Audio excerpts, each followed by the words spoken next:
Olá, sejam bem-vindos a mais uma leitura do Evangelho no Lar. Eu sou Camila Sanches, a sua corretora de lares.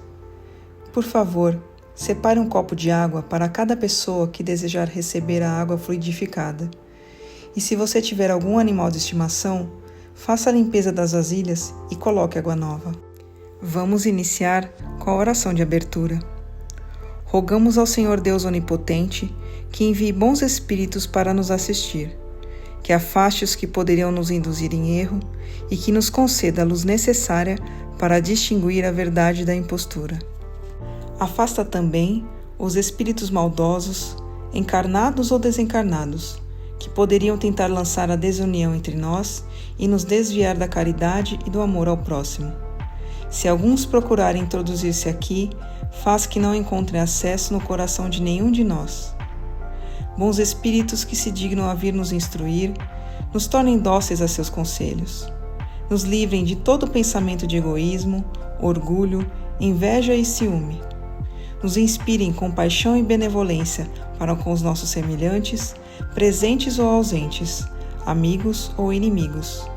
Façam que, finalmente, pelos sentimentos de que fomos animados, reconheçamos sua benéfica influência.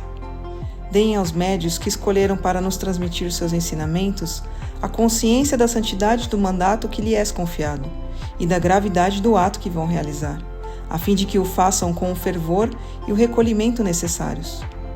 Se na reunião houvesse pessoas que a ela tenham vindo atraídas por outros sentimentos que não os do bem, abram seus olhos à luz e perdoem-nos, como nós perdoamos se vierem com más intenções. Pedimos especialmente ao espírito de André Luiz, nosso guia espiritual, que nos assista e que vele por nós. A leitura de hoje do Evangelho segundo o Espiritismo de Allan Kardec é do capítulo 19, A Fé Transporta Montanhas. A fé religiosa, condição da fé inabalável, itens 6 e 7. Do ponto de vista religioso, a fé é a crença em dogmas peculiares que constituem as diferentes religiões.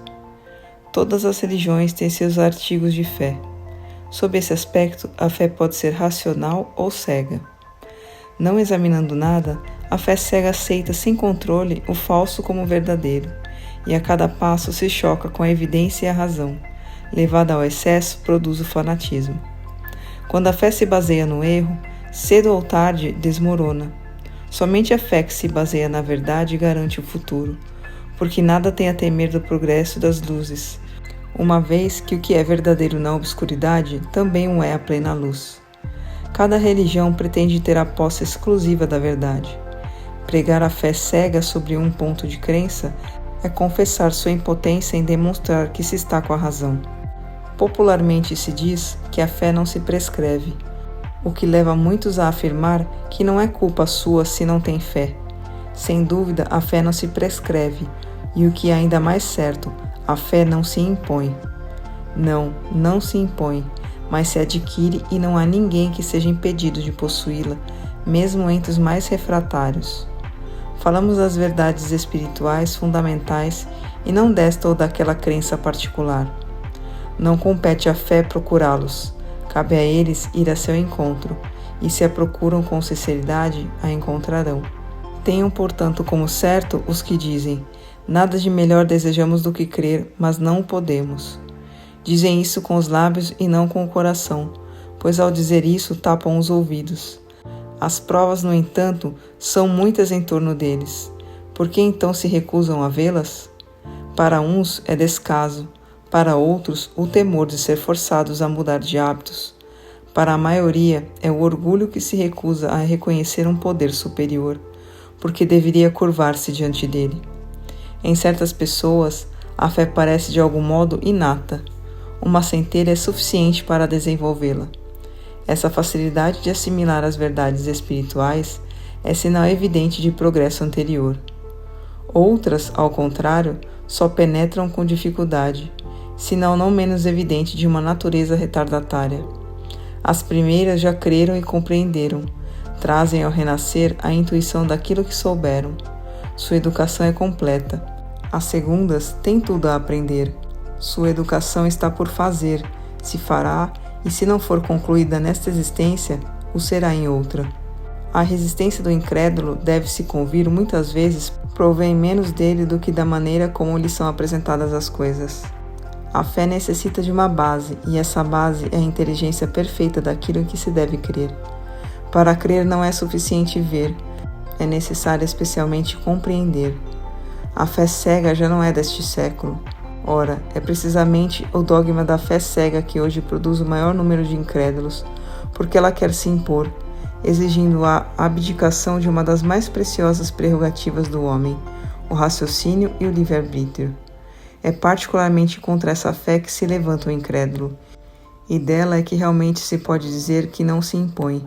Não admitindo provas, ela deixa no espírito algo vago, do qual nasce a dúvida.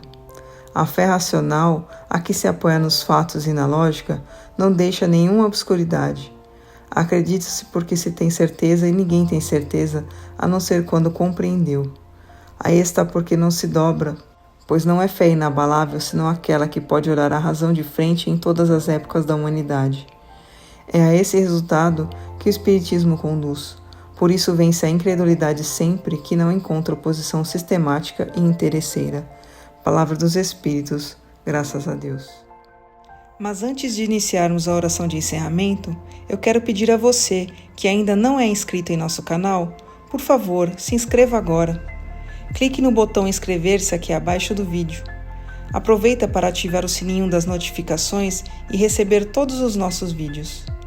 Se você está com problemas, precisando de ajuda ou conhece alguém que está enfrentando muitas dificuldades em casa, como animaizinhos perdidos ou doentes, brigas constantes com os filhos, discussões no relacionamento, por favor, compartilhe essa mensagem.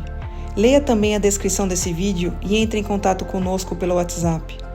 Você pode salvar a vida de alguém, curtindo e compartilhando o nosso conteúdo. Vamos finalizar com a oração de encerramento.